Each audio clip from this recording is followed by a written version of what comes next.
forward point.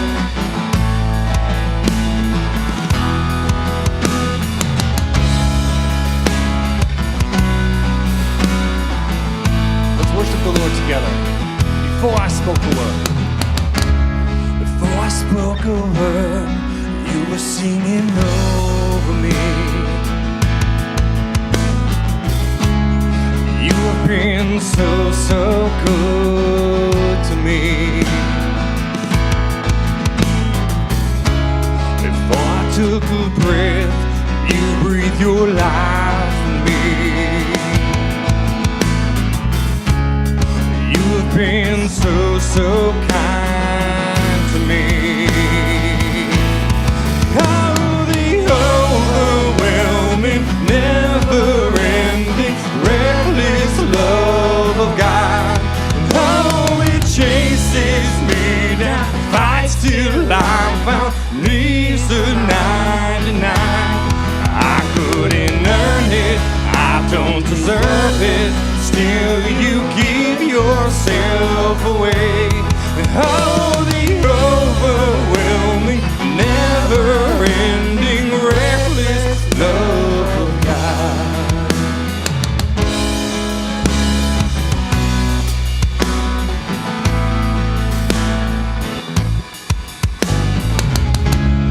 When I was your foe, still your love fought for me. You have been so, so good to me. When I felt no worth, you paid it all for me. You have been so, so kind to me. Sing with us, oh! Oh, the overwhelming, never-ending, reckless love of God. And now it chases me down, fights till I'm found, leaves the 99. And I couldn't earn it, I don't deserve it, still you give yourself away. And now the overwhelming, never-ending, reckless love of God.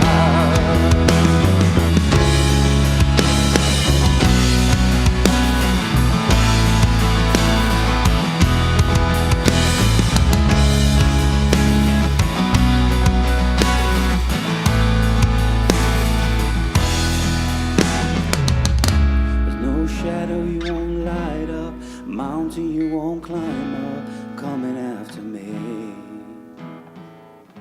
There's no wall you won't kick down, lie you won't tear down, coming after me. There's no shadow you won't light up, mountain you won't climb up, coming after me. There's no wall you won't kick down, lie you won't tear down, coming after me. There's no shadow you won't light up, mountain you won't climb up, coming after me. There's no wall you won't kick down, lie you won't tear down, coming after me. There's no shadow you won't light up, mountain you won't climb up, coming after me. There's no wall you won't kick down, lie you won't tear down, coming after me.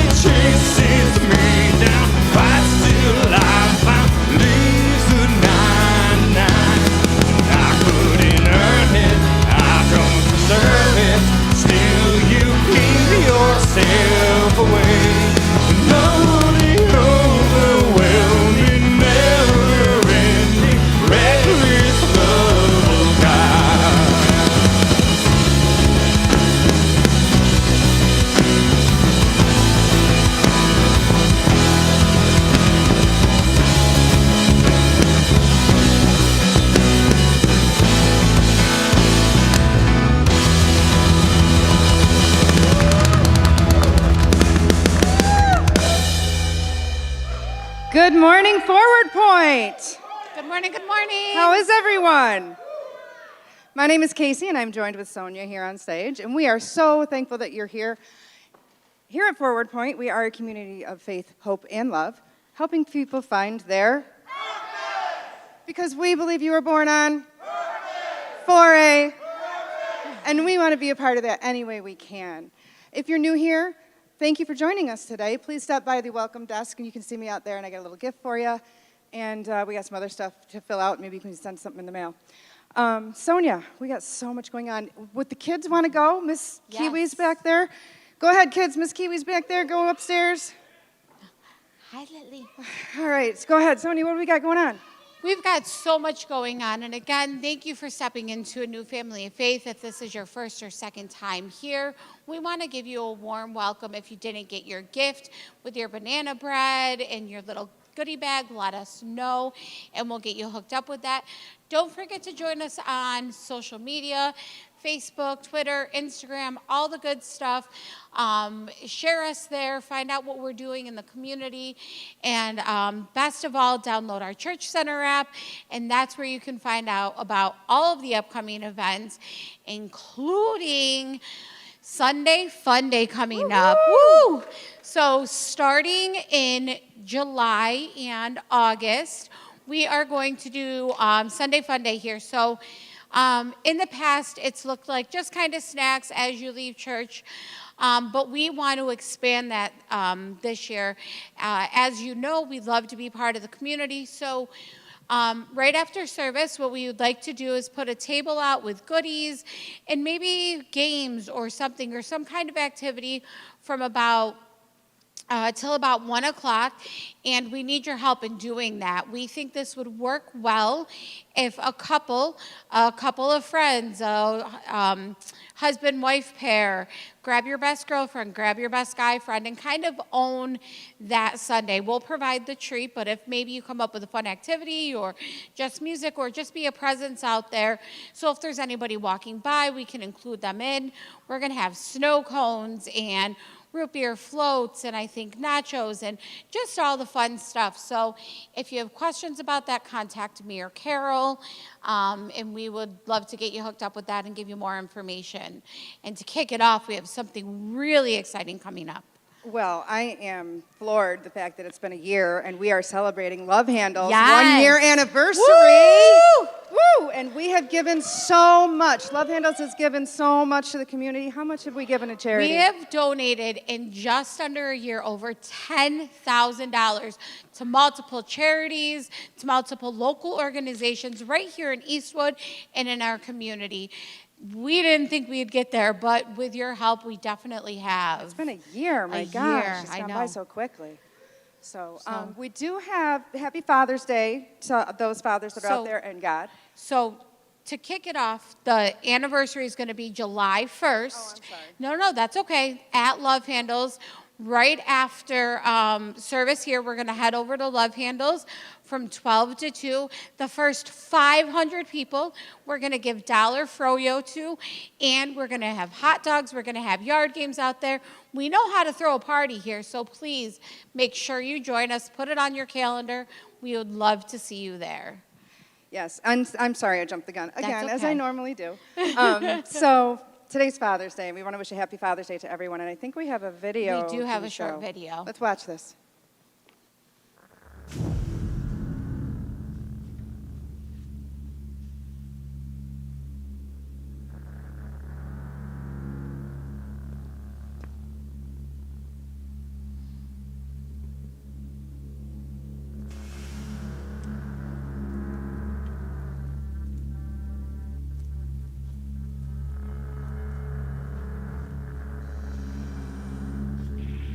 I've reached the rendezvous point.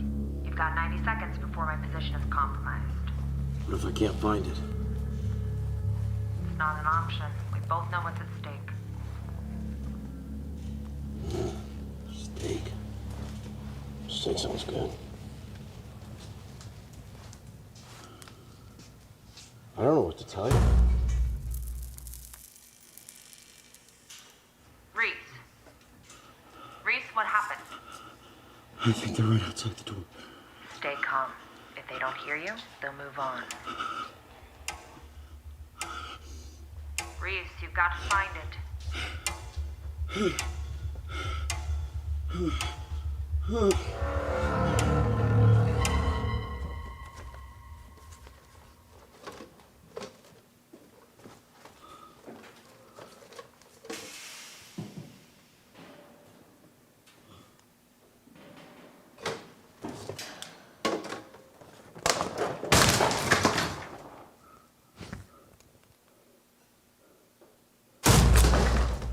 Reese, you're running out of time.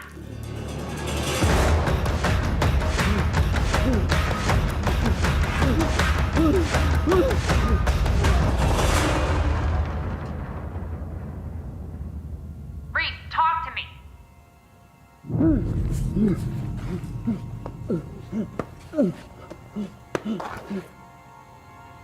I found it. Come in. I found it.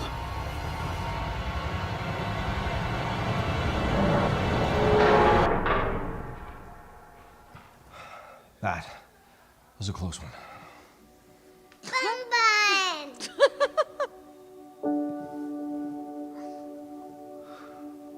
Mission accomplished. Good night, baby. Night, Mama.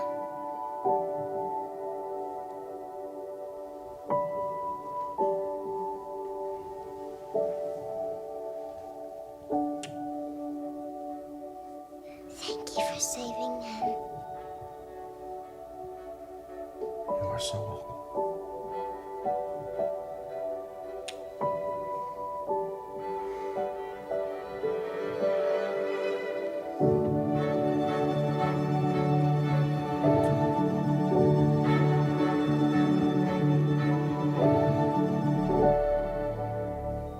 Wow, what a great video. Father's Day. As you know, dads do come in all different ways, shapes, and forms, spiritual dad especially. As far as my dad goes, I talk about him all the time, so I think you guys might know him well by now. But I think Jimmy said it one day. Was it you, Jimmy? That my dad is the best second father I could ever get. Absolutely. Because Jesus is my first Yes. dad. So keep that in mind. Yes, so we just want to say thank you to all the fathers today. After service, we do have just a little something for the men after, so stick around. We do want to bless the men, all of the men in our community church, and then we'll open it up to other people. So please stick around after for a little bit of fellowship. And again, happy Father's Day to all of our earthly fathers, and most importantly to our Heavenly Father. Thank you. One last thing, the baby bottle fundraiser is due today. If you brought it with you, bring it back and give it to Miss Rachel back there. If you have forgotten, that's okay. You can go ahead and turn it in at Love Handles or at New Hope. Thank you.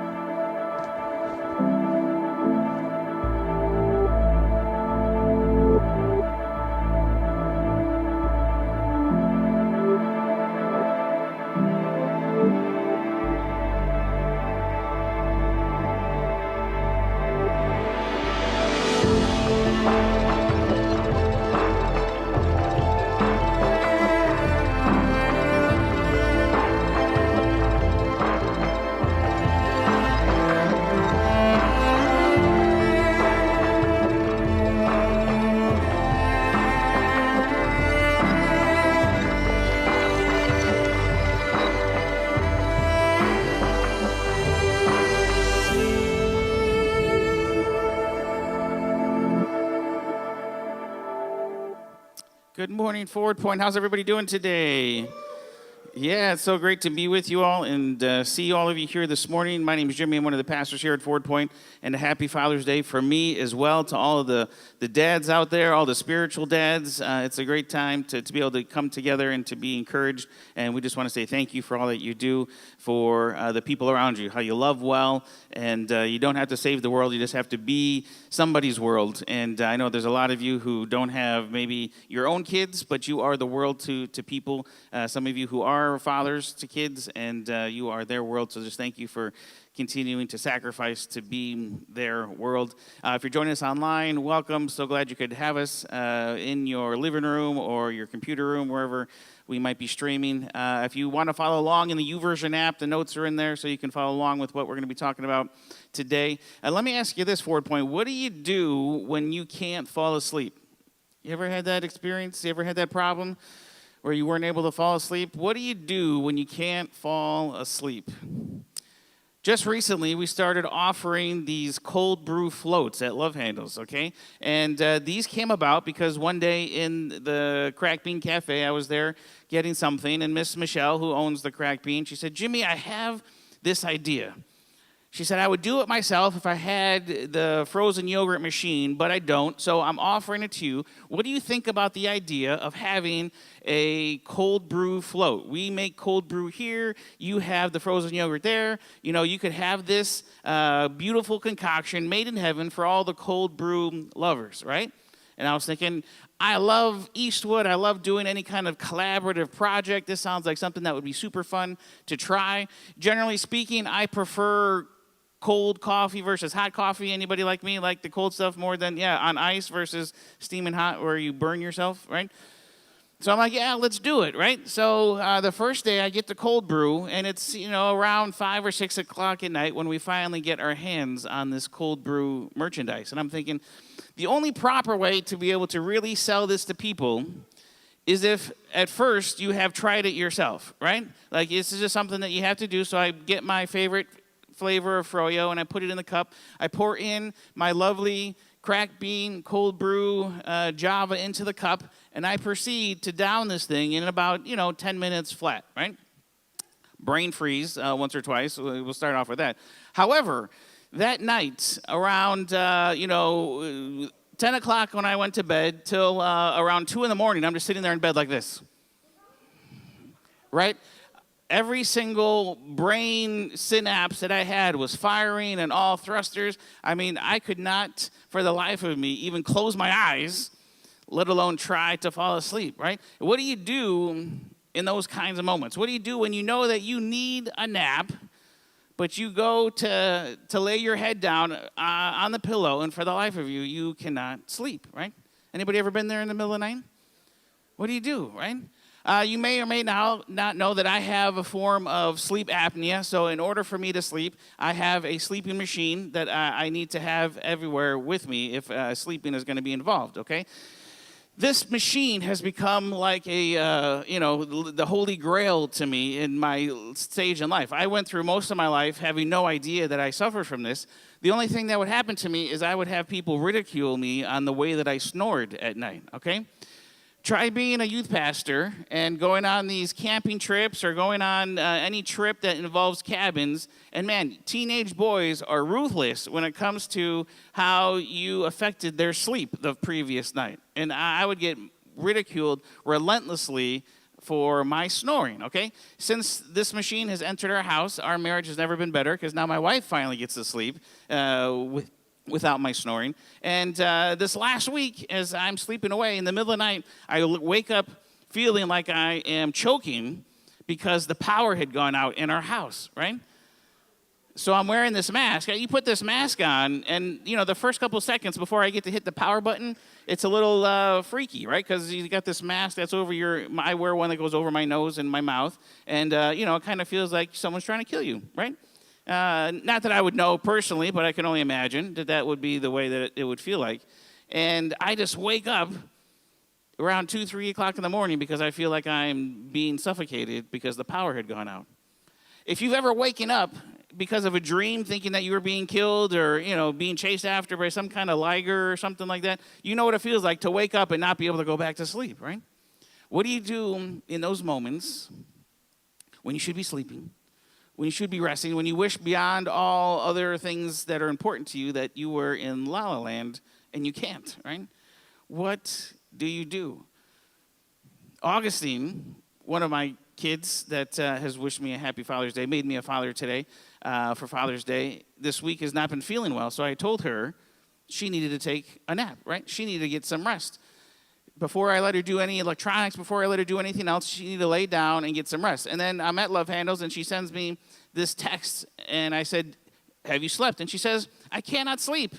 I said, well, then just rest. And she says, it's easier for me to rest while I'm watching something. No joke, right? Anytime that your little person has to tell you that they're not joking, then you better investigate further on what they're talking about, right? And I said, your brain is not resting when you are watching something. And we proceeded to go through a time, settle on a time that she had to rest for, right? But even, her, a lot of times we would say, put on the TV, or maybe we get out our phone and we do certain things to maybe help us fall asleep that are really undermining that effort. If you go to bed with your phone, I'm just going to say, you probably know this already, but I'll be another voice of wisdom in your life. You should probably stop doing that. Despite all the night shift and the different things that they say they're doing, there's something about the lights and the screen and the things that you're looking at before you go to bed that are messing with your mind. So stop it.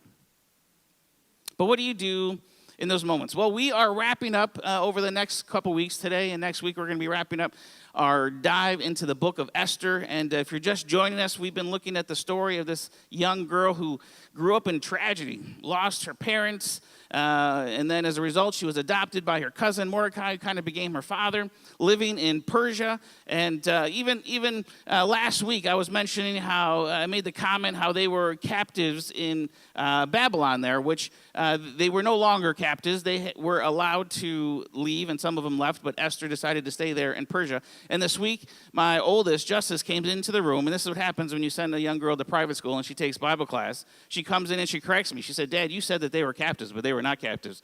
They were allowed to go back, but they were allowed free. So I need you to make a statement correcting your false theology to the rest of the Forward Point. And when you do that, you need to let them know that it was me who told you that, you need to go to bed, young lady. That's what I'm saying, right? Time for you to practice going to sleep. Anyways, King Xerxes, right, is king of the known world at that time, has a queen, Vashti. Vashti says, I'm not going to do what you want me to do. He gets rid of Vashti because the guys around him say, King, this is no good, that she would disrespect you like this, and everybody finds out. Then everybody's wife is going to be disrespecting them, and you need to put a stop to this.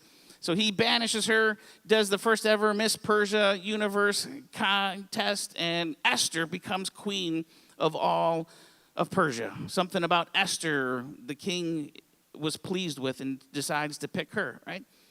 And then as the story is going on, her cousin Mordecai has got this bad blood with this villain named Haman. And Haman says, you know what? I'm not just going to take it out on Mordecai. I'm going to take it out on all the Jews. So he begins to put into place this plan to commit genocide against the Jewish race and get rid of all of them. And we look at Mordecai, and we see that Mordecai gets to this place where he literally hits rock bottom. Like, I don't know that you could have anything worse on your resume than being the reason why there is an attempted genocide against your people, right? And that's kind of what Mordecai had caused as a result of him choosing to not show honor to Haman.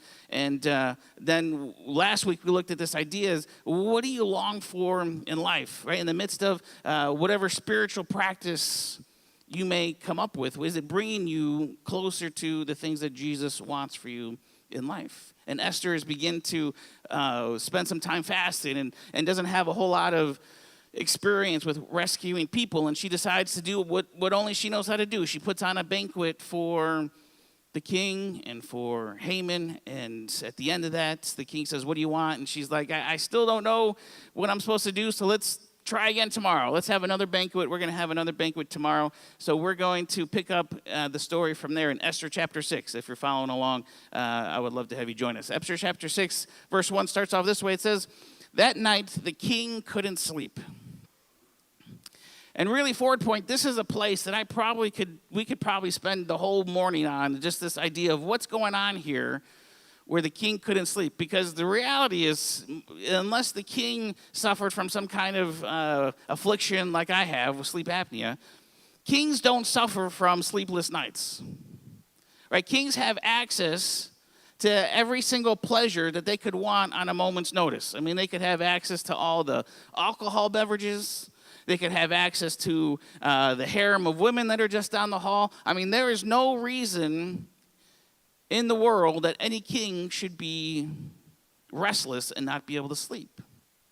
But what we're catching here is this underlying theme throughout the book of Esther, is that Esther is this story about God using broken people to fulfill his flawless plan, and it's this idea of God's providence. In a book where the name of God is not mentioned anywhere throughout the book, how does a book do anything other than just point to there being a God who is at work through the broken people involved? And we're going to really tap into this idea of the predestination versus God's providence, and that God's providence is able to take whatever is there and say, you know what, I can work with this. And we have a night after this first banquet. Maybe Esther put something in his food that gave him some rumbling tumblings in the stomach. I don't know. Maybe she didn't cook the chicken all the way through, and he's having some unfortunate bowel things going on. We don't know. But all we know is that the king is having a sleepless night. So what does anybody do when they can't have a sleepless night? Some people look at their phones. Some people will go and pray or, do a walk. The king decides to, bring in the book that records all the things about me. All the great things that I've ever accomplished, right? If there's one thing that the king says is going to put me to sleep, it's, talking about myself. It's hearing about myself over and over and over again, right? So he ordered that the record book, the day-by-day journal of events, to be brought in and read to him to help him sleep. So as they're reading through the book, they came across a story there about the time that Mordecai had exposed the plot of Bigthana and Teresh, right? Do you guys remember in chapter 2 of Esther where Mordecai had heard about this plot to kill the king? And what did Mordecai do? Mordecai told it to the queen, and the queen brought it to the king and said, there's this plot. These guys are trying to kill you. This is some 5 years before this moment. So again, we recognize that we don't know why this particular book. We don't know if this is just where they left off from the last time they were reading through the book and we got to the story. But it gets to that story from Esther chapter 2 where the plot had been exposed for these guys to assassinate the king.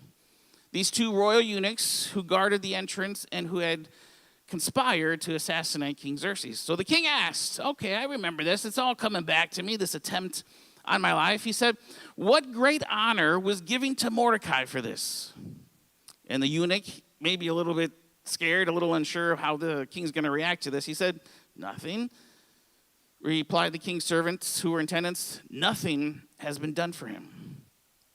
And at this moment, the king starts to reflect on what's happening here, right? Because we understand the concept of, if there's bad behavior, punishing bad behavior. There's no doubt that these two guys are probably executed as a result of their failed assassination attempt. But there's something else going on in the king's mind where he begins to say, we don't want to just punish bad behavior, but we want to encourage good behavior. And here's a guy who stuck his neck out, maybe stuck his reputation out so that he could make known this plot against me. We need to come up with some way where we can publicly, to the entire place of Susa, the capital, maybe to the entire world, where they can know that when you not just do bad things, you're going to be punished, but when you do good things, you also will be rewarded, right? So what can we do? But the king is not very creative on his own, as we've seen throughout the story. There's different times where it's his friends, his trusted advisors who come to him with these different ideas. So he says, I need some help coming up with how we can do this. So the king said, is there anybody out in the court? Now Haman had just come into the outer court of the king's palace to talk to the king about hanging Mordecai on the gallows he had built for him. The king's servant said, Haman is out there waiting in the court. Bring him in, said the king. You remember from last week where Haman is getting super frustrated at the fact that Mordecai is back doing his normal life. He's working at the king's gate, back in his responsibility. And he doesn't seem to be too affected by Haman and what he's doing to his people. And it bothers him to no end. Right? He's frustrated. So he goes home and he tells his friends, he tells his wife, he says, you know what? We've got to do something. This guy has got me bothered to no end. And they said, you know what? Let's really make a spectacle of him. Let's build this really big, tall pole, and you hang him and pale him higher than everybody else so everyone can see him from over the rooftops, from over mountains. Like, we're going to make a spectacle of this guy. And Haman thinks this is a great idea. So he goes immediately to the king to propose this idea. And that's where we find him here, waiting in the king's court for the first chance to talk to the king, to be the first person to come with official business that's going to help, as he's probably going to try to twist it in some way, protect the king and his kingdom. So when Haman entered, the king said, what would be appropriate for the man the king especially wants to honor, right? Haman comes in again on this plan. He's going to get rid of this guy who so offended him. And immediately the king says, what should be done? What's appropriate for the man the king especially wants to honor? And here Haman pauses for a minute. He puts his selfish desires to the side. And all of a sudden his curiosity gets piqued a little bit. And Haman thought to himself, he must be talking about honoring me, right? Who else would the king want to be honoring? I'm number 2 in the kingdom. I've guided and I've directed. I've been a confidant to the king. Who else could it possibly be? Dad, when you tell all of them that you were theologically incorrect in your message last week, make sure you let them know that it was me who corrected you, right?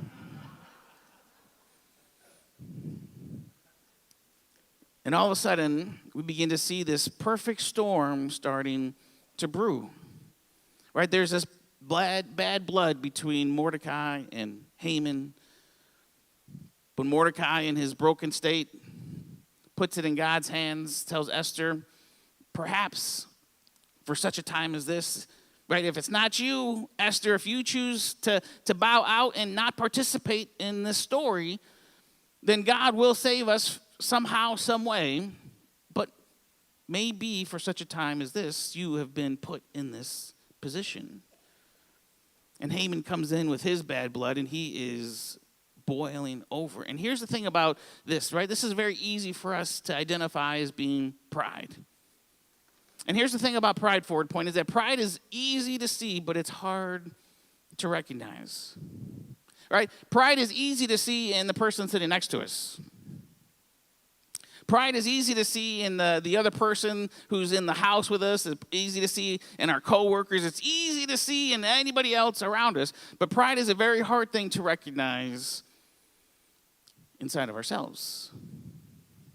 Right? Because pride is really this root, this underlying level of all other sins. It's this idea that we can do it better. Right? That whatever we're working on, however we're doing it, we wouldn't be doing it if we didn't think it was best. And that can lead to a place where we begin to see it in other people, but we can't recognize it in ourselves. And pride has to be actively subverted in our lives, Forward Point, or else it's going to be actively growing. Like if you aren't super intentional to identify the pride in your life, and I guarantee you that there is pride somewhere, that it could be small, or it could be big, and you may recognize that you can't recognize it in yourself, and you need to invite some trusted people into your life to say, hey, help me look at my life. You've known me for a long time, and do you see anything in me that could be the start or the explosion of this actively growing pride within myself? You see, when you surround yourself with the type of people that the king did, like Haman, or you surround yourself with the kind of people that Haman did with his wife and his friends who just kind of, living off of his influence and wealth, then you just hear the things that you want to hear. Yeah, Haman, the way you're feeling is great. Go after the guy and make it really big. Like, make a statement to all of Persia that you don't mess with Haman. You don't mess with the king's number 2. And there's a good chance, Forward Point, that this morning, you come in this morning, and there may be some pride. It may be small, but that pride has to be actively subverted in your life, or else it is actively growing. I think about, the story I shared with you where I went into the church I was working at in Florida, and I said, basically, I see this youth ministry that I've been growing, and it's just blowing up out of the seams. We had to move out of our youth room, and we turned the youth room into this giant game room with a cafe, and we moved into another part of the church. And, man, you guys should be honored to have me as your youth pastor, right? So here is a report done of all the salaries of youth pastors and how much they make when they have certain size youth groups, right? And then I went in there, and as a result of that, they asked me to leave.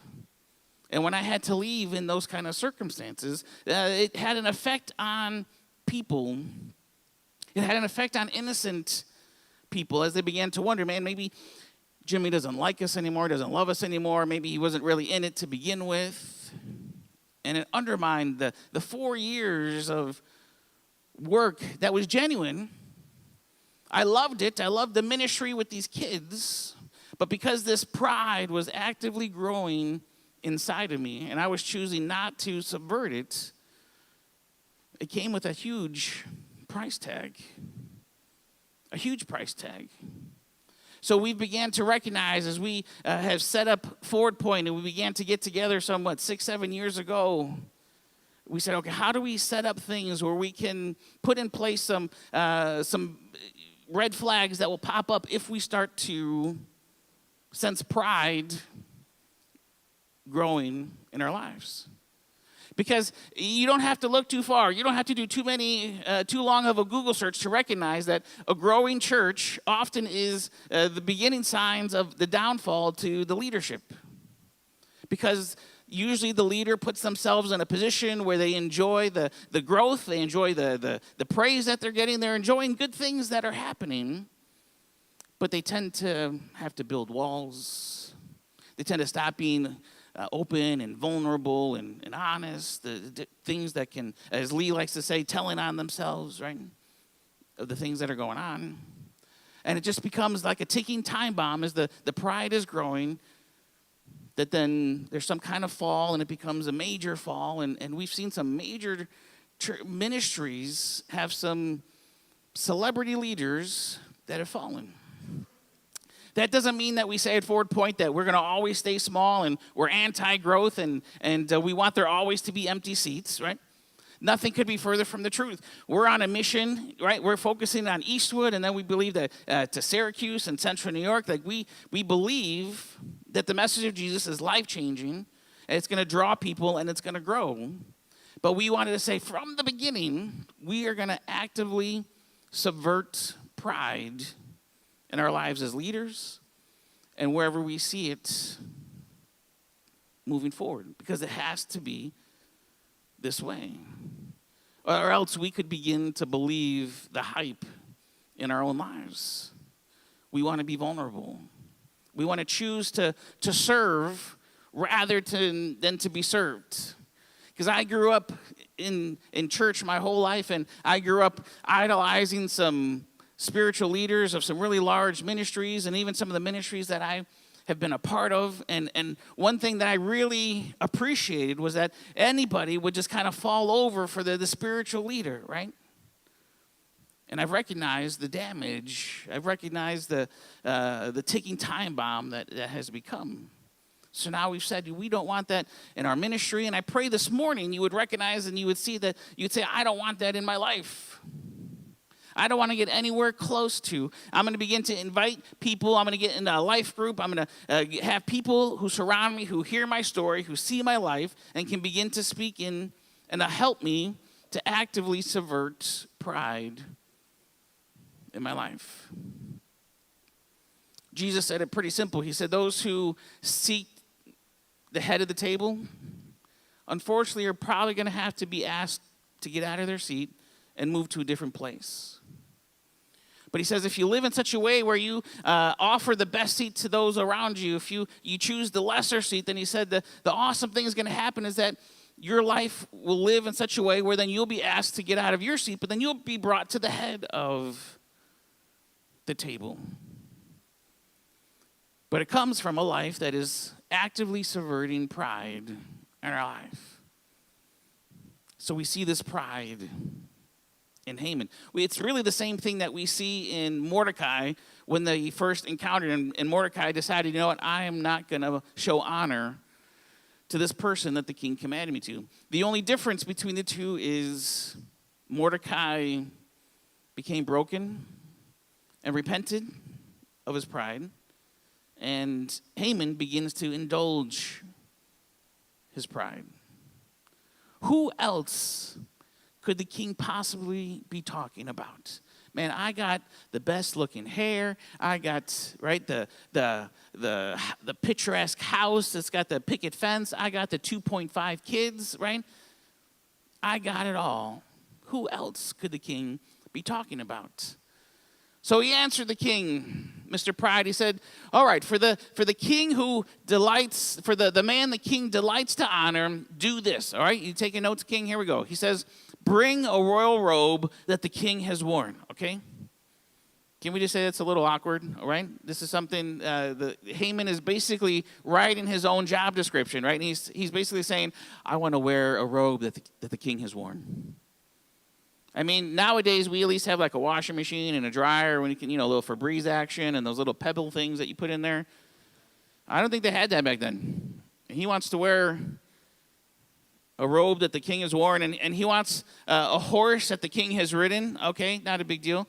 But one with a royal crown on his head. And then he said, give the robe and the horse to one of the king's most noble princes and have him robe the man.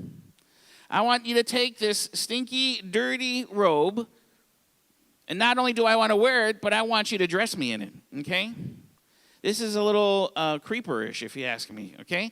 Have him robe the man whom the king especially wants to honor, and not just anybody, right? Not just some servant, but I want you to take somebody else who you value, who you esteem, somebody who you really look up to. I want you to choose that person to be the one who has to go through the process of getting me dressed.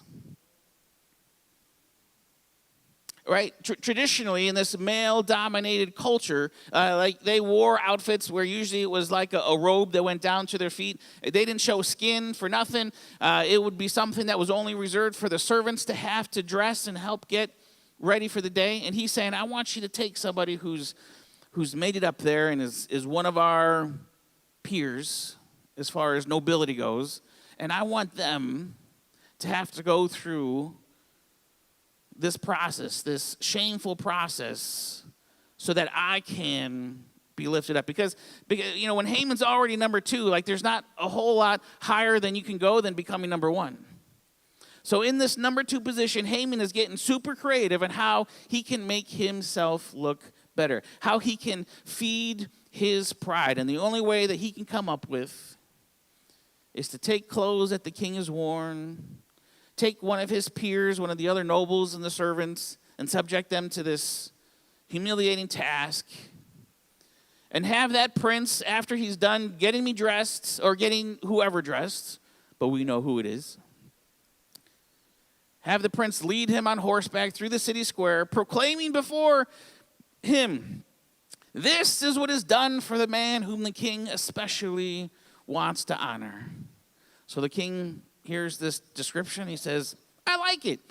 Go and do it, the king said to Haman. Don't waste another minute. Take the robe and the horse and do what you have proposed to Mordecai the Jew, who sits at the king's gate. Don't leave out a single detail of your plan. Right? At this point, we see that the king recognizes that Mordecai is a Jew. But the king is still oblivious to the fact that Haman has got this plan in effect to wipe out the Jews. He doesn't know Haman's edict. And I love this little tidbit of Mordecai, the Jew, who sits at the king's gate. In the midst of this kingdom that in a few months down the road, 10, 12 months down the road, 11 months, is going to become their very enemy. He chooses, he decides, he says, I'm going to be faithful and continue to live out my responsibility. I've given it over to God. I've challenged Esther. I've empowered Esther to, if I die kind of moment. So I'm going to not run for the hills. I'm not going to build up some kind of, last man standing, OK Corral gunfight kind of place. I'm going to go back and be faithful to the job that I've been given. And it becomes an awesome testament of what mindset that Mordecai has as a result of going through that broken process we talked about a couple weeks ago, versus the never satisfied hunger and thirst that pride begins to develop in our life. Right? And it's easy for us to cheer and think, yes, right, they got it. So Haman took the robe and the horse, and he robed Mordecai and led him through the city square, proclaiming before him, this is what is done for the man whom the king especially wants to honor, right? Everyone to hear. Then Mordecai, and here's the same point, forward point. What would you do in this situation? You've just been proclaimed throughout all of the country that you are the man. You've been basically given the same status level as Mordecai, as Haman himself. At that point, I'm feeling kind of good about myself, and maybe I start to rally a rebellion.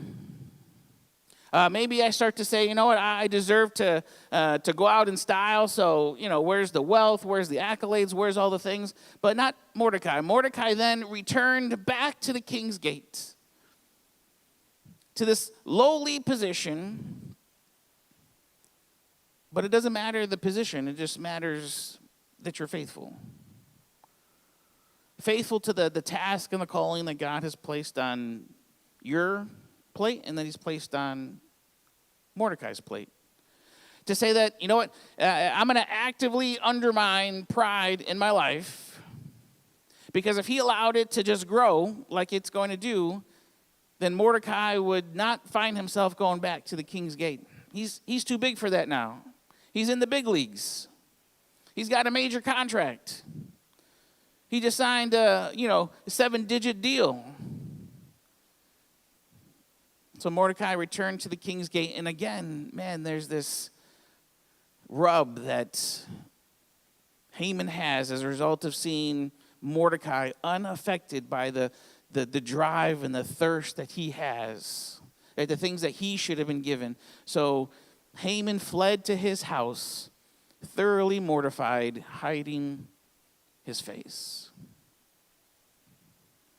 Right? His pride had driven him to this place where he thought he was writing his own blank check, and now he's hiding his face, ducking behind trash cans, hiding behind corners just to get back home. And there's no clear picture of the difference between a life lived by pride versus a life lived through submission. Growing up as a young teenager, one of the first things I remember having to do that was intimidating to me was reciting a poem for English class. Anybody ever have to memorize a poem? Yeah, thankfully the words rhyme, right? So that kind of makes it a little easier. But there's nothing more intimidating than getting up in front of your friends, memorizing and then hopefully remembering all the words to this poem. Who even likes poetry in 8th grade, right? Not any boys that I hang out with. I didn't know a single poem. I mean, roses are red, violets are blue, right? One of those. I could probably throw one of those down. I probably could have made one of those up on the spot, right? Truthfully, a little improv poetry. So I'm asking around, and I ask my dad, and my dad gives me this poem that was his favorite poem. And I remember reading it, and I remember thinking, wow, I don't really understand most of what's going on here, but I like it. I can dig it. And I began to memorize it, and I remember just when you're memorizing something, you're meditating on the different lines, and it just began to kind of read me, and I just more and more fell in love with this idea. And it's the poem is called If by Rudyard Kipling. And then maybe you've heard it. If not, I'm going to read it for you. But it really is a man talking to a former version of himself, or maybe a younger child, and laying out what it could look like living a life where you are actively subverting pride in your life. He says, if you can keep your head when all about you are losing theirs and blamed it on you. As you can see, I don't have it memorized anymore, so I'm going to read it off the screen.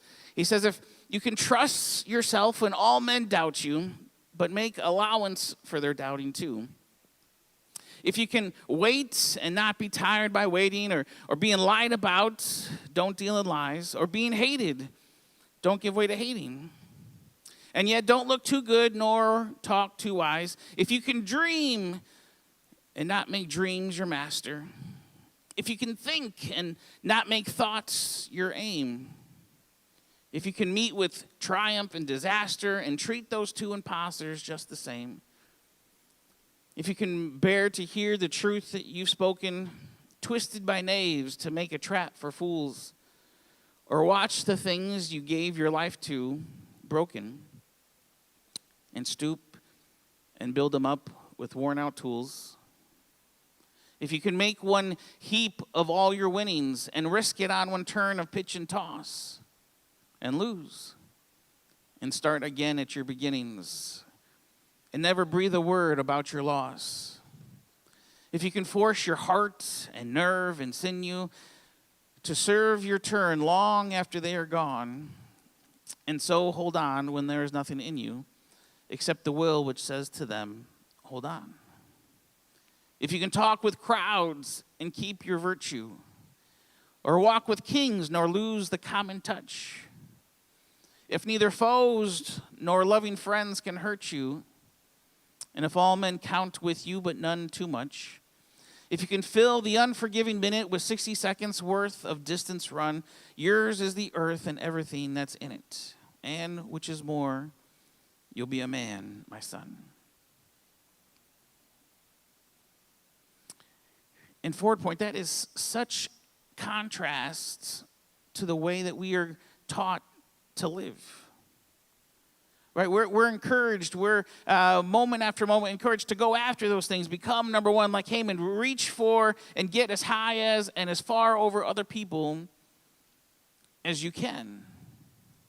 But we see this clear distinction between two ways of living, a life of pride and a life of serving and submitting. And we can see the pieces all working themselves out as Haman is just time after time driven to these bloodthirsty, all he sees is red moments. And we can begin to feel the undermining. Whereas if we were given a job description of Mordecai, of just faithfully serving in the lowly position, there's a good chance we would look at that, and if it were in anywhere else, than the Bible, then we would choose a different story. Say, I'll pass. But in a world where God's providence is able to work, where his name doesn't even have to be spoken, but his story, his flawless plan is told, it's in that lifestyle, in that moment of faithfully serving time after time when it's hard, when it's easy, when there's good times, if you can keep your head when all about you are losing theirs, if you can go after, if you can experience being on the mountaintop and still not lose the common touch. Like it's there, it's in that moment where that pride has been undermined in your life. And I believe that's where God would love all of us to be able to live and to operate. So Haman hightails it home, and he goes back to these friends and to his wife who he's found confidence in, and he finished telling his wife Zeresh and all his friends everything that had happened to him. His knowledgeable friends who were there, and his wife Zeresh said, and this is funny, because they say, if this Mordecai is in fact a Jew, your bad luck has only just begun, hun. You don't stand a chance against him. You're as good as ruined, right? Just a chapter ago, they were the ones saying, build this really high stake and pole, higher than anyone that's ever been building. Impale him on this one, and this will subside your red craze for power right now, right? And now a chapter later, they sing a quite different little tune, and they say, man, if this Mordecai is in fact a Jew, like we thought you were just playing before, like, he maybe, you just thought he was Jew, just pretending to be a Jew. No, if he in fact is a Jew, then your bad luck has only begun, and you don't stand a chance against him, because you're as good as ruined. Because we've seen the Jewish nation, we've heard the stories of time after time where they should have been wiped out. Time after time they were slaves in Egypt, and then they killed all the boys. And time after time when the Jewish people should have been destroyed, even in our own captivity of them, and now they were given a blank check to go back and rebuild, like time after time. I think, where was this advice a chapter ago?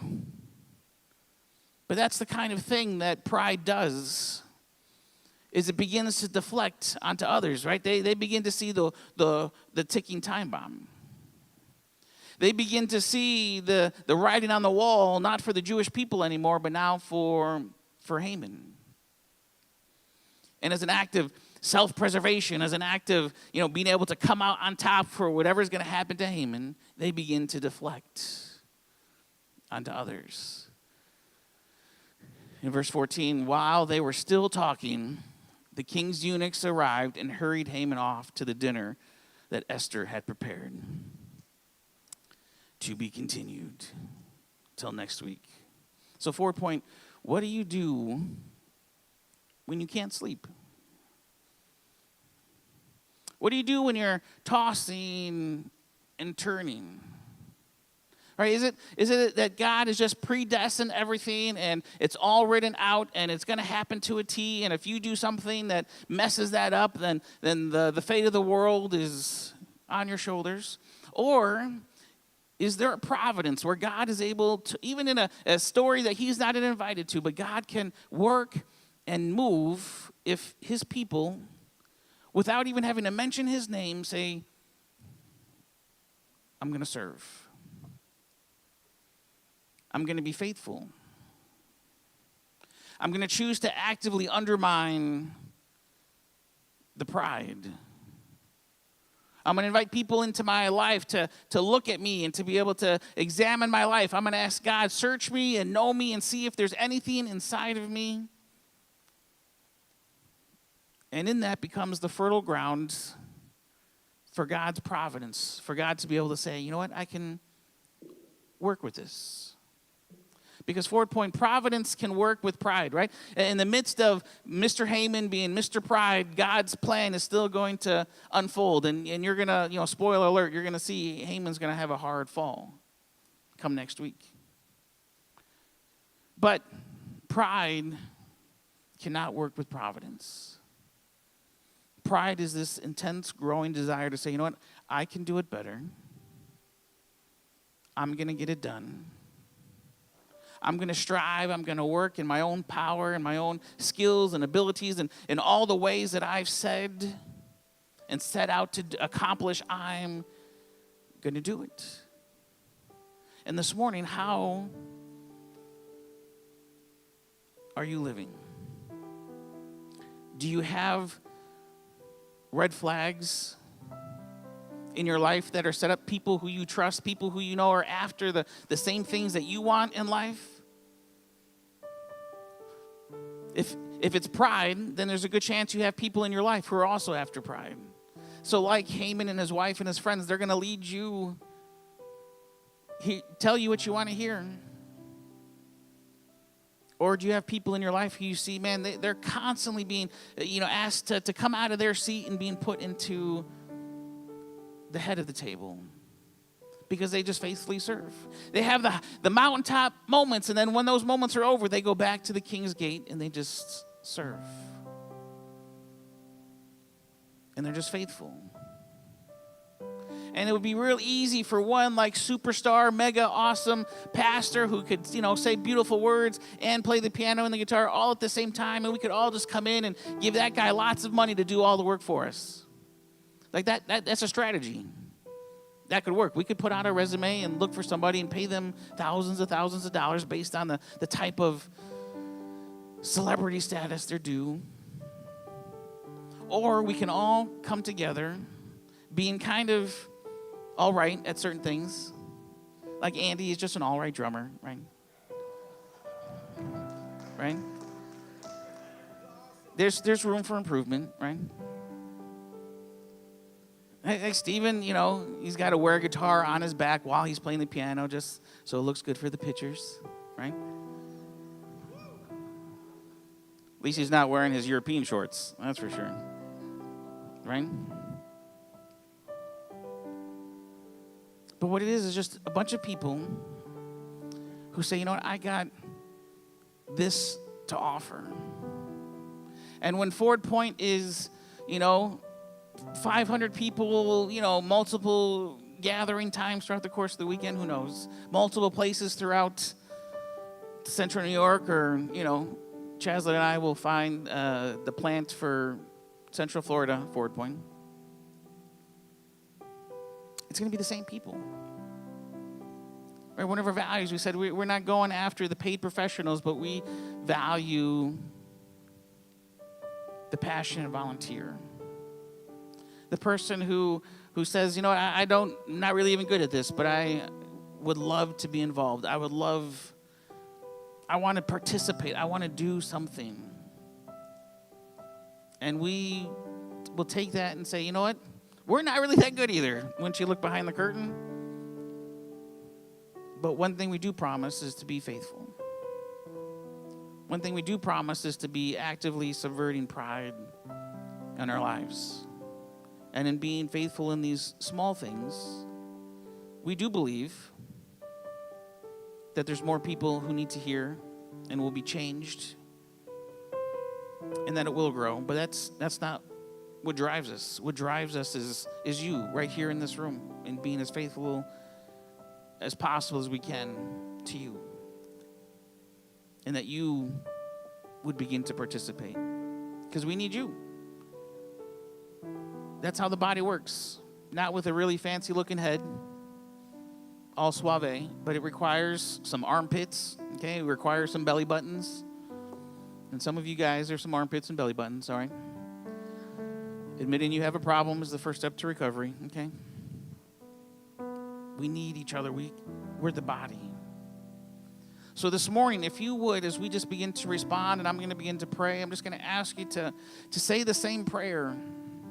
Right, to ask God to search me right here in this seat that I'm in this stage that I'm standing on, to search me and to know me and to see if there's anything inside of me that has this root of pride.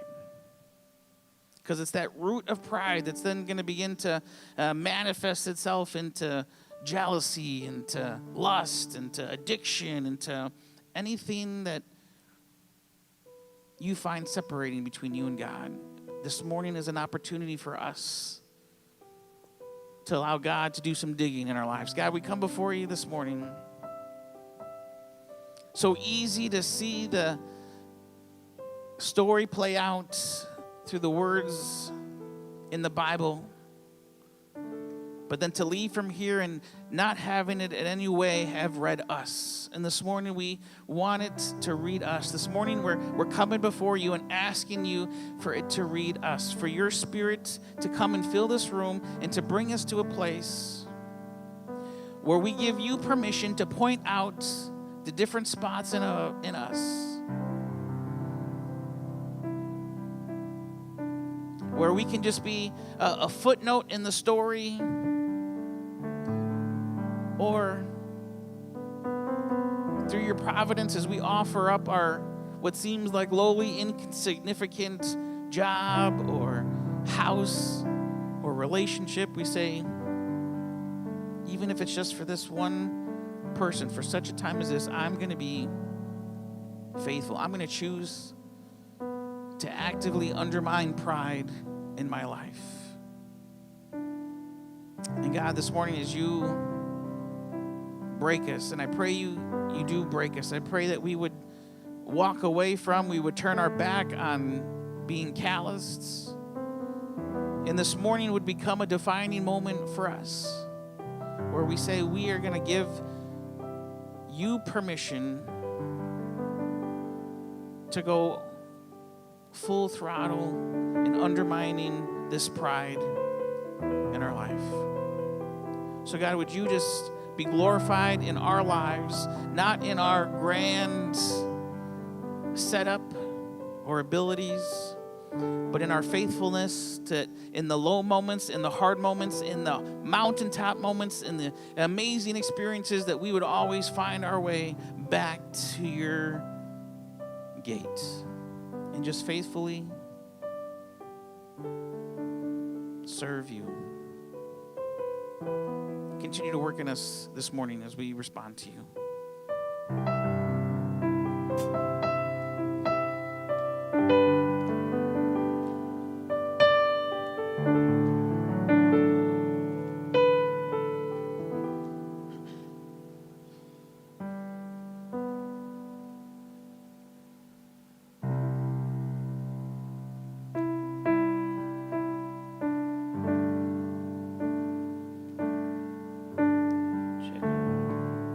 Lead microphone.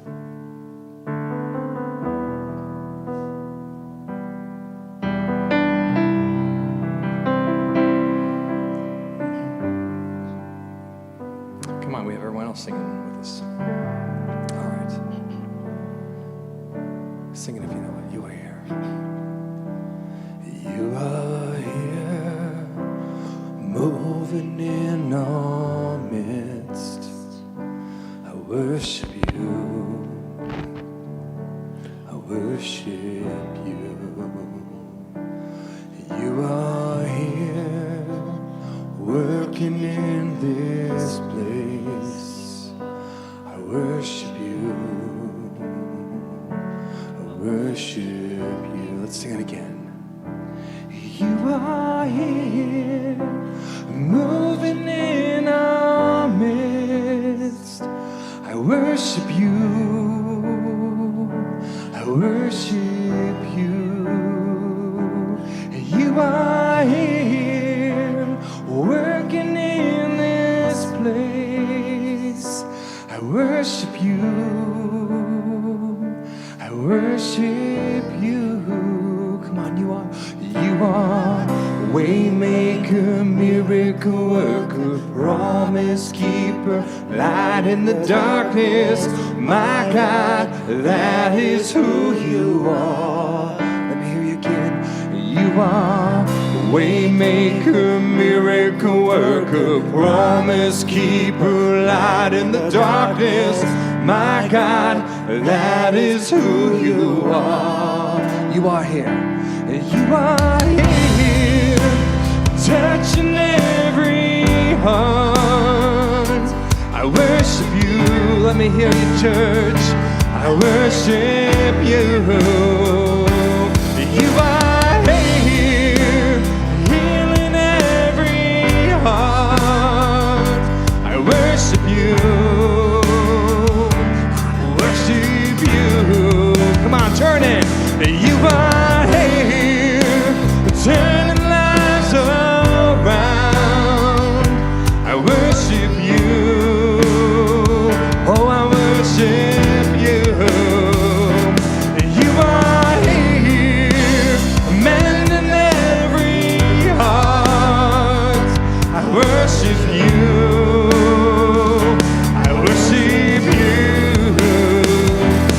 You are waymaker, miracle worker, promise keeper, light in the darkness. My God, that is who you are. You are waymaker, miracle worker, promise keeper, light in the darkness. My God, that is who you are. Sing it again. You are. You are waymaker, miracle worker, promise keeper, light in the darkness. My God, that is who you are. You are waymaker, miracle worker, promise keeper, light in the darkness. My God, that is who you are. That is who you are. That is who you are. That is who you are. That is who you are. Let me hear you, church. That is who you are. That is who you are. That is who you are. That is who you are. Come on, even when I don't see it, you're working. Even when I don't feel that you're working, you never stop working. You never stop working. Even when I don't see it, you're working. Even when I don't feel that you're working, you never stop working. You never stop working. Even when I don't see that you're working, even when I don't feel that you're working, you never stop working. You never stop working. Even when I don't see that you're working, even when I don't feel that you're working, you never stop working. You never stop, even when I don't see that you're working, even when I don't feel that you're working, you never stop working. You never stop, even when I don't see that you're working, even when I don't feel that you're working, you never stop working. You never stop. Waymaker, miracle worker, promise keeper, light in the darkness. My God, that is who you are. You are waymaker, miracle worker, promise keeper, light in the darkness. My God, that is who you are. You are waymaker, miracle worker, promise keeper, light in the darkness. My God, that is who you are. You are waymaker, miracle worker, promise keeper, light in the darkness. My God, that is who you are. That is who you are. That is who you are. That is who you are. That is who you are. That is who you are. That is who you are. That is who you are. That is who you are.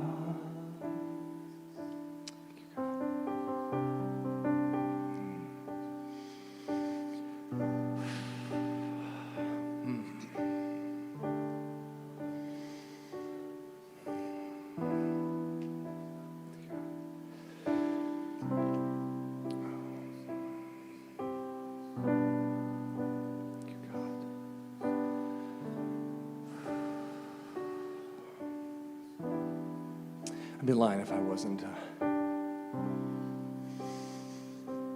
affected a little bit about Father's Day.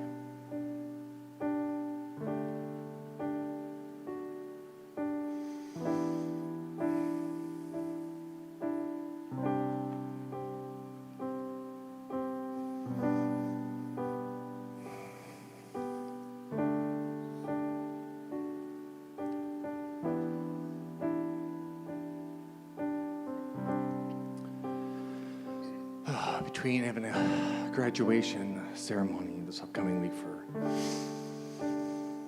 2 kids, I told my wife we should have a photo outside of our house, and we all can say, all the kids can say, we're done.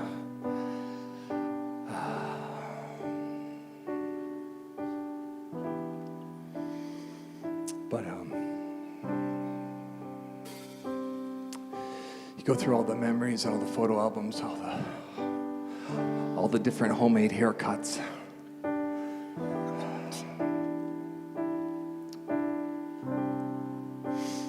And memories.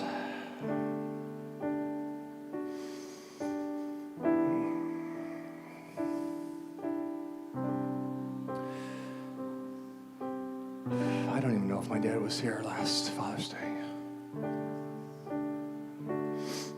He might have been home.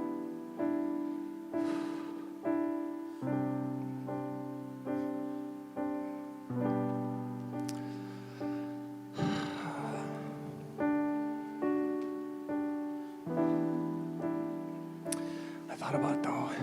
He'll be here today though.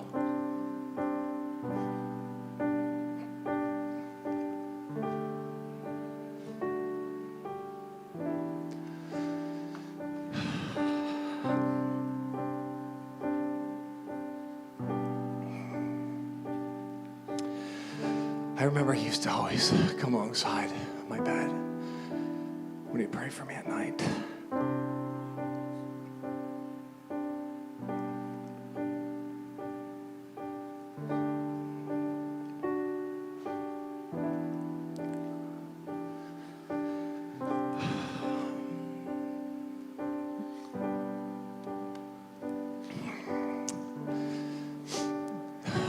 He'd always say, "You're going to be a better man than me."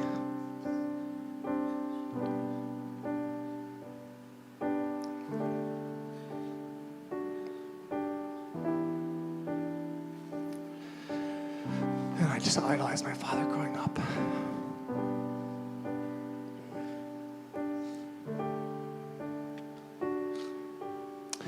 I didn't even know what that meant.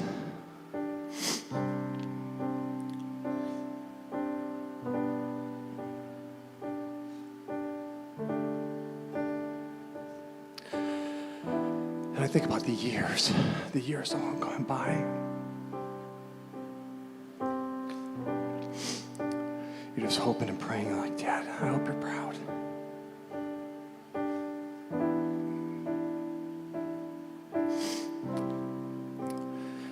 And just thinking about our Heavenly Father.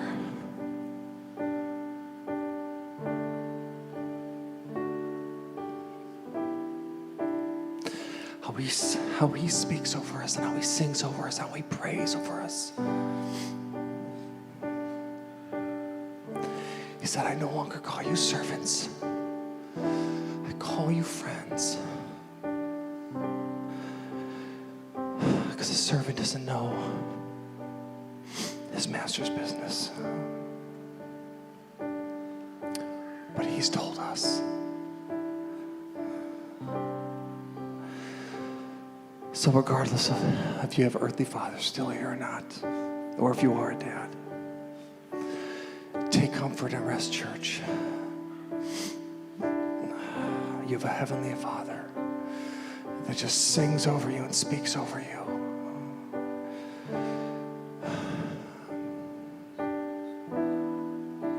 It says you're going to do greater things. Greater things. Maybe today it doesn't seem like it. Maybe you don't feel like it today. Just wait for it. Just ask God to remove all layers of pride out. And have Him truly give you your portion. Because the portion He gives you is enough. It's enough for everything you need in this life.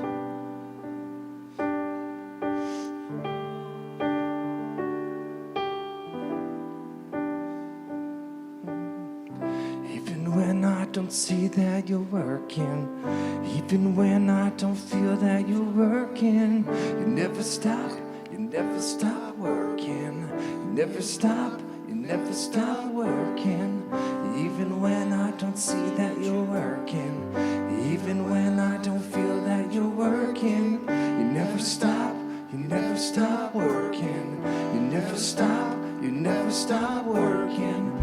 Even when I don't see that you're working, even when I don't feel that you're working.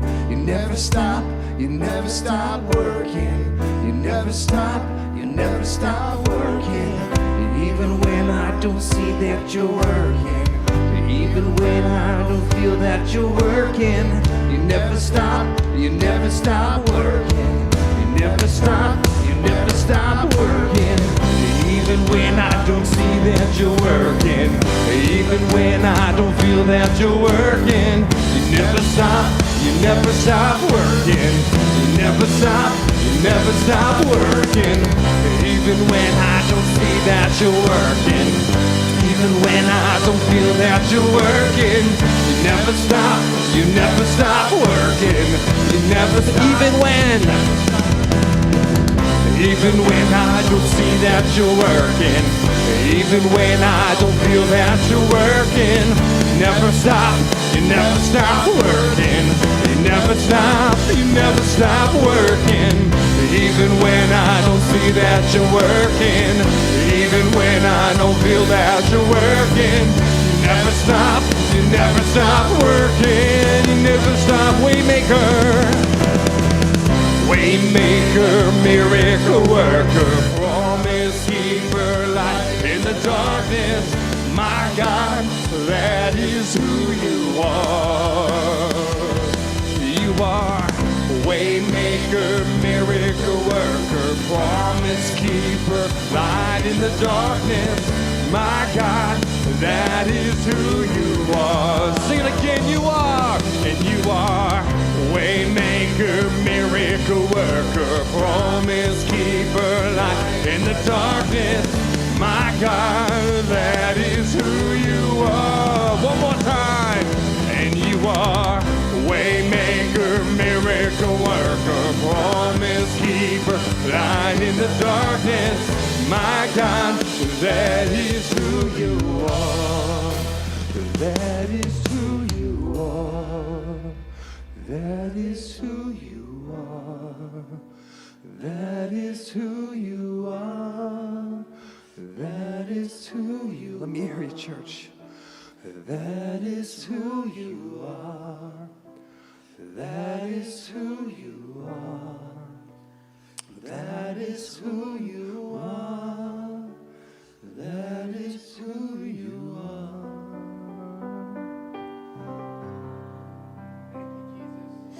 Thank you, God. Thank you, Lord God. Thank you, God.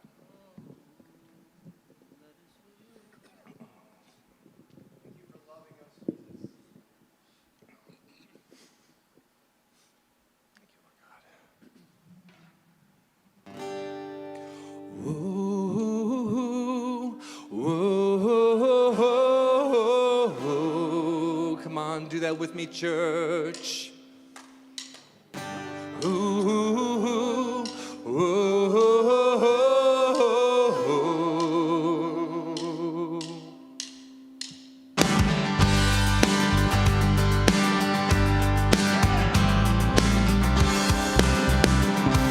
come on.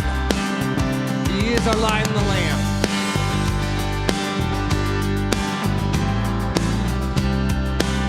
He's coming on the clouds. He's coming on the clouds. King and kingdoms will bow down. Yeah, let me hear ya. Every chain and every chain will break. His broken hearts declare his praise. For who can stop the Lord Almighty? Our God is the Lion of Judah. He's roaring with power, and he's fighting our battles, and every knee will bow before him.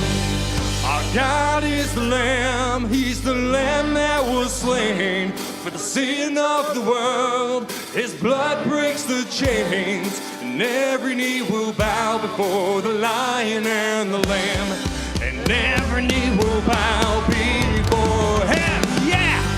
Woo!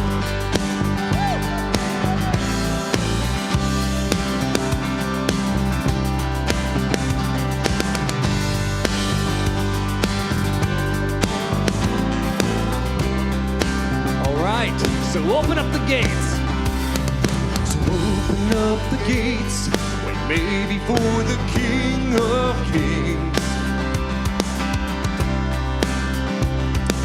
God who comes to save, set the captives free. Who can stop the Lord? Oh, my God. Our God is the Lion of Judah. He's warring with power, and he's fighting our battles, and every knee will bow before him. Our God is the Lamb that was slain for the sin of the world. His blood breaks the chains, and every knee will bow before the Lion and the Lamb, and every knee will bow before him.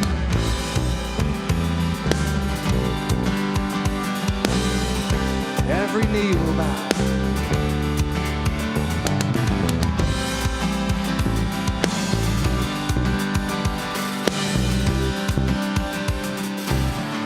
Who can stop? Who can stop the Lord Almighty?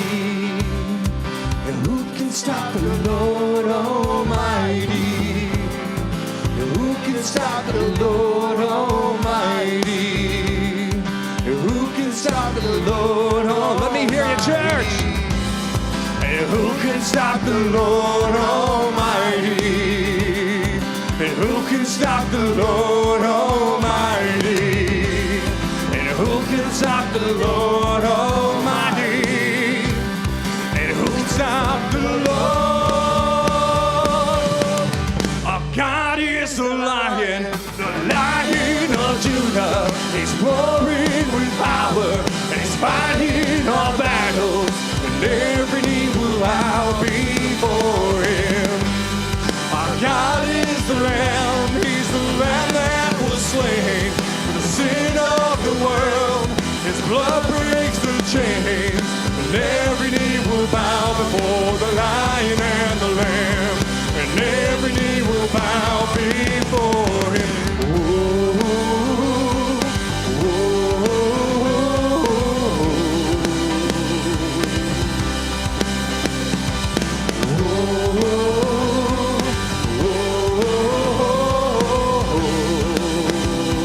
Let me hear you, vocals only. Whoa, whoa, one more time. Whoa, whoa.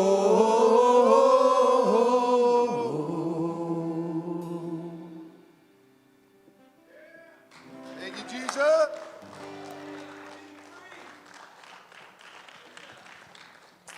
Guys, we just want to thank you again for joining us this morning. It's been a pleasure to have you. Casey, what's something that stuck out to you? So the Lord has really been working with me on patience. And when I heard this about pride, it was shown to me, the phrase I say quite often is, "You're doing that wrong. Get out of there. I'll finish it myself. I can do it better than you." So I'm going to take all this in, and I'm just going to really work with the Lord in trying to fix my pride and my patience. I won't lie, I was in and out of here doing some stuff, so I didn't hear a lot of the message, but as you brought up pride and humbling ourselves, this week has been a whirlwind of emotions and changes and big life things going on through me, and a lot of humbling things, a lot of looking to what God sees in me. And I thought back to Esther and how she was literally willing to give up her life for her people when she went to the courtyard. And that's what he calls us to do, to lay down our lives for others. And I think that's an important message with this series. So, moving on, we do have ways you can donate to us. Yes. We have the donate box in the back. You can online, Twitter, Facebook, the Church Center app. Please keep an eye on that because we do have events and things that coming up that you might want to be interested in. And you can keep track of everything that you're donating and where everything goes. So with the donating, again, we want to say thank you because, again, that allows us to do things in the community. Our parties that Love handles, things like today, the Sunday Fun Days that are coming up, that all helps with all of our giving so we can be that light and be that beacon put smiles on families' faces that might just be walking by in the next few weeks, and we can give them a sweet treat or just a kind smiling face that is amazing. I do a missions project once a month, and just to be out there and be a smiling face and have something to offer, it's a game changer. So we get to do that a little bit here, and your donations help with that. If we want to get involved, what should we do next? Well, we do need help after service cleaning up. So if you want to, anybody that can stay can go meet us back there in the corner for cleanup and get the place back in shape. Again, if you are new here, I will be at the welcome desk. Please come say hello, and we can go from there. If you're interested, again, in partnering up with someone for the Sunday Fun Days, let us know. Even if you're just a single person, you're like, oh, I want to do that, let us know as well, and we can get people matched up and partnered. Speak with me and Miss Carol. Again, as always, prayer teams are going to be available. I don't know my right from my left, so that corner back there, where I'm pointing, that is where they will be available, and they will pray about anything and everything. We have prayer cards that we're going to be putting out, so if you want some confidential prayer, we can do that as well. And please, gentlemen, don't leave without getting fed. There are a ton of chicken skewers out there and some root beer for our men, and as for everyone else once our men get fed. And we just want to thank them again and recognize them today. Yeah, so the only thing I think we have left is don't forget your kids. Finish one song. And one song. We are Forward Point. Have a good week. Thank you. I'm going to give you one more song here. Just thinking about Jimmy talking about pride, and you're not going to be able to get rid of pride, removing it from your life based upon what you can do yourself. It's going to be about you staying in the vine. It's about what he can do through you as you remove every bit of you out of the way and give it to him. We're going to sing about that.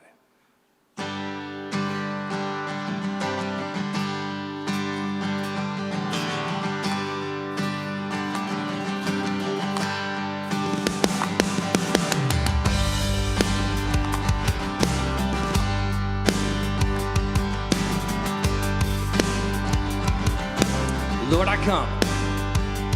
Lord, I come.